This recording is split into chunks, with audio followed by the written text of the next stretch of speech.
حتیٰ کہ اللہ رب العزت نے ضمنی طور پہ بات کر رہی ہے، اللہ رب العزت نے احکامات بیان کرتے ہوئے مشرکین مکہ جو کسی باقاعدہ نبی اور کتاب کو نہیں مانتے تھے ان کے احکامات الگ بیان کیے ہیں، اور اہل کتاب جو کہ حقیقت میں وہ بھی مشرک ہی تھے، عزیر ابن اللہ اور عیسیٰ ابن اللہ کے نعرے لگانے والے، اپنے علماء اور مشائخ اور پیروں مولویوں کو رب بنانے والے، اس سے بڑا مشرک کون سا ہو سکتا ہے؟ لیکن اس کے آپ احکامات الگ دیکھتے ہیں۔ اگر اللہ رب العزت دو مشرکوں کو کیٹاگرائز کر سکتا ہے، مشرکوں کی دو اقسام کر سکتا ہے، ان کے لیے احکامات الگ بیان کر سکتا ہے، آپ مشرک کی عورت سے نکاح نہیں کر سکتے ہیں، مسلم مشرک کی عورت سے نکاح نہیں کر سکتا ہے غیر اہل کتاب، لیکن ایک مسلم اہل کتاب مشرکہ عورت سے نکاح کر سکتا ہے، قرآن اجازت دیتا ہے، اس کا کھانا کھا سکتا ہے۔ آپ کو ایک ہندو کتنا ہی اچھا لگتا ہو، ایک پارسی ایک ستارہ پرست کتنا ہی خوبصورت نظر آتا ہو، آپ اس کا کھانا نہیں کھا سکتے، آپ اس کی عورت سے نکاح نہیں کر سکتے، لیکن آپ کو ایک یہودی اور عیسائی، صرف مسئلہ سمجھانے کی بات کرو، کتنا ہی برا لگتا ہو، لیکن اللہ رب العزت نے اس کے لیے جو احکامات نازل کیے ہیں اس کو ملوث خاطر رکھنا پڑے گا، اس کو ماننا پڑے گا۔ تو اللہ رب العزت دو مشرکین کو کیٹاگرائز کر کے ان کے احکامات الگ بیان کر سکتا ہے، تو مسلمانوں کے لیے مسئلہ یہ ہے کہ جب یہ سمجھ لینا کہ یا تو ایمان ہے یا صرف کفر ہے، دو ہی چیزیں ہیں، دونوں صفات خوارج اور مرجئہ کی، دونوں صفات خوارج اور مرجئہ کی۔ مرجئہ کہتے ہیں بندہ کافر ہوتا ہی نہیں ہے جی، نہ نماز پڑھے نہ روزے رکھے، کلمہ تو پڑھتا ہے نا جی، یہ مرجئہ کی اپروچ۔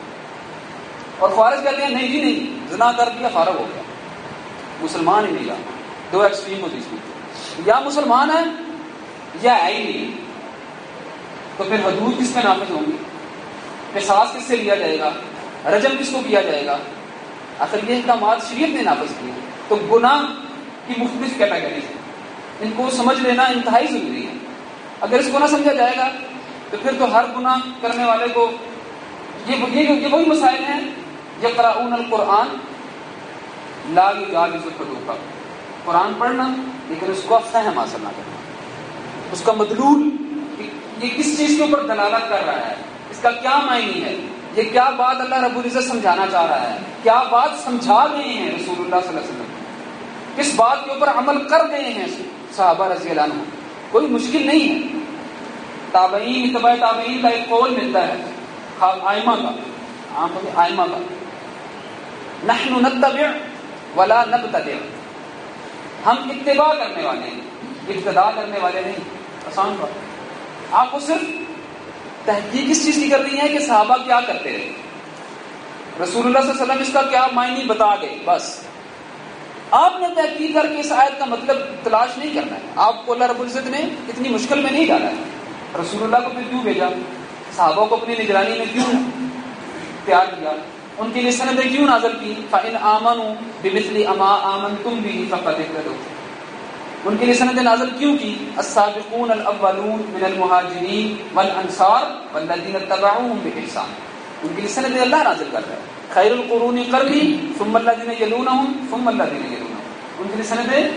سب سے بہترین سب سے سچے رسول اللہ صلی اللہ علیہ وسلم بیان کرتے جا رہے ہیں۔ جب وہ گزر چکے، ہم نے تو صرف ان کو قریب کر ان کو سرچ کر کے معلوم کرنا ہے اس آیت کا انہوں نے کیا معنی لیا، ہمیں ضرورت نہیں ہے آیت کے معنی خود سے تلاش کریں، آیت کی تفسیر خود سے کریں، کیوں؟ اللہ رب العزت نے اتنی آسانی کر دی، ہم نے صرف اتباع کر دی۔ یاد رکھیے اہدنا الصراط المستقیم کیا کہ اللہ رب العزت نے بات ختم نہیں کر دی، دعا سکھائی،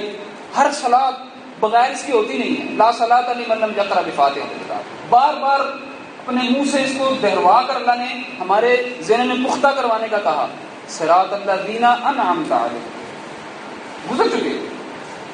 پیچھے ہوتے آئے ہیں جن کے اوپر تو نے انعام کیا، ان کا رستہ پیچھے ایک قوم گزرتی آئی ہے ہمارے لیے، صحابہ کے لیے ابراہیم علیہ السلام ان کے ماننے والے، موسیٰ علیہ السلام ان کے ماننے والے، عیسیٰ علیہ السلام ان کے ماننے والے، وہ ان کا طریقہ مانگتے آئے ہیں اللہ رب العزت سے، ہم ان کا بھی مانگیں گے، صحابہ کا ہی مانگیں۔ چوتھی بات، کبائر کے مرتکبین پر کفر کا اطلاق کرنا، اور اس بنیاد پر مسلمانوں کی مال، جان، عزت اور آبرو کو حلال کر دینا، اور یہ صفات آج آپ بھی دیکھیں گے۔ رسول اللہ صلی اللہ علیہ وسلم کعبے کے پاس کھڑے ہو کر ذوالحجہ کا مہینہ، حج کے ایام میں کھڑے ہو کر تینوں باتوں کی صحیحین کی روایت ہے، تینوں باتوں کی جو ہے صحابہ رضی اللہ عنہم نے حرمت، ان کی اہمیت بیان کر کے، کتنی اہمیت ہے سب نے کہا کہ کوئی شک نہیں ہے اس دن کی، اس مقام کی، اس مہینے کی، اور فرمایا ایک مسلمان کی عزت اور آبرو ان سب سے بڑھ کر ہے، اور ایک مسلمان کو ذلیل کرنا، اس کے ساتھ مقاطعہ کرنا، اپنے ذام میں اس کو گناہگار سمجھا ہے نا، جس لیے آپ جس وجہ سے آپ نے یہ اعلان کیا ہے، جس وجہ سے آپ یہ پابندی لگا رہے ہیں، اپنے ذام میں آپ نے اس کو گناہگار سمجھا ہوگا نا، اپنے کو ذام میں آپ اس سے رجوع کروانا چاہ رہے ہیں نا، تو کدھر گیا پھر ہمارا دین جو اس چیز کی ہمیں تلقین کر رہا ہے؟ فَبِمَا رَحْمَةٍ مِّنَ اللَّهِ لِنْتَ لَهُمْ، اللہ رب العزت نبی صلی اللہ علیہ وسلم کے اوپر اپنا کرم بیان کر رہا ہے، یہ اللہ کا رحم ہے، اللہ کی مہربانی ہے کہ آپ نرم خو ہیں، وَلَوْ كُنْتَ فَظًّا غَلِيظَ الْقَلْبِ لَانفَضُّوا مِنْ حَوْلِكَ، آپ اگر دل کے سخت ہوتے، آپ ترخرو ہوتے، آپ کے قریب بھی کوئی نہ پھٹکتا۔ اور ایک مقام پر سورہ توبہ ہے یا سورہ انفال ہے، آپ سارے کا سارا مال خرچ کر دیتے، آپ ان کے درمیان محبتیں پیدا نہ کر سکتے۔ اللہ رسول اللہ صلی اللہ علیہ وسلم کو یہ حکم دے اور یہاں قطع تعلقیاں کروائیں گے، یہاں مسلمانوں کی عزت اور آبرو سے کھیلا جائے، ان کو معاشرے میں بدنام کیا جائے، یہ صفات الخوارج، یہ خوارج کی صفات جو مسلمانوں کی عزت مال کو حلال کر دیتے ہیں، مشرکین کو چھوڑ دیتے ہیں۔ اور آج یہی کہا جاتا ہے ہمیں مشرکین اتنے برے نہیں لگتے ہیں جتنے تم برے لگتے ہیں، یہ ان کے دعوے ہیں، یہ کہتے ہیں یہ صفات ہیں خوارج، یہی کہا رسول اللہ صلی اللہ علیہ وسلم نے، یقتلون اہل الاسلام ویدعون اہل الاوثان، بت پرستوں کو چھوڑ دیں گے، مشرکین کو چھوڑ دیں گے، اور اسلام والوں کے جو ہے خلاف جھگڑا کریں گے۔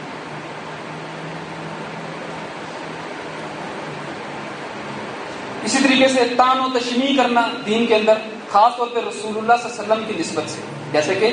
ذوالخویسرہ تمیمی نے کیا، اور یہ یہاں پر کبھی رسول اللہ صلی اللہ علیہ وسلم کے بارے میں نازیبا الفاظ استعمال کرنا، آج بھی آپ دیکھیں گے اس طرح کی صفات کے حامل لوگ موجود ہیں۔ بدگمانی کی، اس شخص نے بھی، ذوالخویسرہ نے بھی بدگمانی کی رسول اللہ صلی اللہ علیہ وسلم کے بارے میں، اسی لیے کہا کہ اعدل یا محمد، عدل کیجیے محمد صلی اللہ علیہ وسلم۔ تو بدگمانی جو ہے ایسے ہی اللہ رب العزت بیان فرماتا ہے، اجتنبوا کثیرا من الظن ان بعض الظن اثم، اور یہی رسول اللہ صلی اللہ علیہ وسلم فرما رہے ہیں کہ خبردار بہت سارے گمان کرنے سے بچو۔ یہ بدگمانیاں ہی انسان کو غلط دے کے جاتی ہیں، یہ جی عہدے کے طلبگار ہیں، یہ امارت کے طلبگار ہیں، یہ مال کے لیے آئے تھے،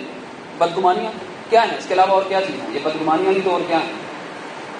انہوں نے بھی بدگمانیاں کی، خوارج کی صفات ہیں، اللہ تعالیٰ نے اس سے بچا کر رکھا۔ اس طرح کی صفات جو ہیں وہ ان کے لیے بیان کی گئی ہیں۔ اس کے علاوہ بھی آپ اس جو ہے موضوع پر دیکھیں گے، جیسے کہ میں نے آپ کے سامنے اس سے پہلے عرض کیا کہ تلبیس ابلیس وغیرہ یا البدایہ والنہایہ یا اس طرح، پھر انشاءاللہ کبھی اور موقع ملا جس کے اوپر تفصیل سے بات کریں گے۔ مقصد یہ ہے کہ یہ میں وہی شروع کی بات عرض کروں گا کہ جتنی باتیں ہیں یہ ساری تعلیم اور تعلم کے لیے، اسلام کی جتنی احکامات ہیں، اس کی جتنی تعلیمات ہیں، وہ سب سے پہلے جو ہے نا وہ اس فرد سے مخاطب ہوتے ہیں جو اس کا قاری ہوتا ہے، جو اس کو پڑھتا ہے، جو اس سے استفادہ کر رہا ہے۔ وہ ہمیشہ اس لیے نہیں ہے کہ آپ کو ایک آیت ملی تو آپ کہیں دیکھو جی فلانے کے لیے مجھے ایک دلیل ملی، یہ بات کی بات۔ القرآن حجت لک او علیک،